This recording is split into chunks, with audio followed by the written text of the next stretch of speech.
retrouvons aujourd'hui dans le département de la Haute-Savoie, et plus exactement au Grand Bornand, pour vous présenter le reblochon.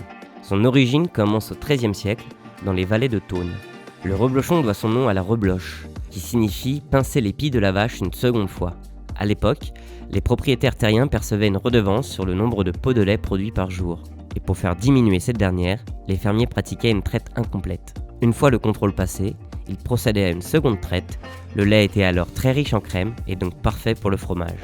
En 1958, le reblochon est l'un des premiers fromages à obtenir l'appellation d'origine contrôlée.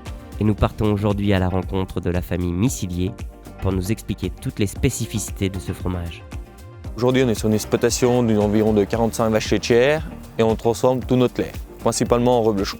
Premièrement, on fabrique tous les jours et 2 fois par jour. Le lait va être différent en fonction des saisons. Les vaches ne mangent pas la même chose. L'hiver, c'est en ration plus foin, céréales. Et l'été, ça va être principalement de l'herbe. L'avantage, c'est un fromage qui est crémeux par rapport à beaucoup d'autres fromages et qui est doux sans être trop fort. C'est un fromage AOP, appellation d'origine protégée. Ce label, il permet de protéger le produit. On ne peut pas faire du reblochon partout en France. Aujourd'hui, il y a 3 races de vaches autorisées. Et nous, on a choisi la race Abondance. Alors pour plusieurs raisons. Donc ici, vous voyez, on est dans une région vraiment montagneuse avec beaucoup de pentes. Donc c'est une vache qui sait marcher, qui sait aller chercher l'herbe.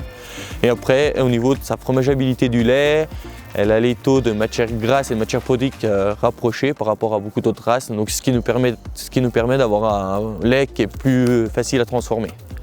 La fabrication du reblochon, alors il y a plusieurs étapes. Alors la traite, elle dure environ 1 heure de temps. On met un coagulant, ce qui s'appelle de la présure, c'est ce qui va servir à faire durcir le lait. Et au bout de 3/4 d'heure, la présure aura agi et on aura le lait qui aura une texture de yaourt. Donc ce yaourt, on va le découper à l'aide d'un tranche-cahier. Une fois que notre préparation est faite, on va la verser sur la table de fabrication. Donc ce qu'on va appeler l'étape du moulage. Donc c'est là à ce moment-là qu'on va calibrer nos fromages. On répartit tout ce qu'on appelle le grain, ce qui est blanc sur la table de fabrication, et tout ça va s'égoutter environ en 5 minutes. Quand le moulage est fini, on va mettre ce qu'on appelle une pastille. Donc la pastille ici, elle est verte parce que c'est un reblochon fermier qui est fabriqué 2 fois par jour à la ferme.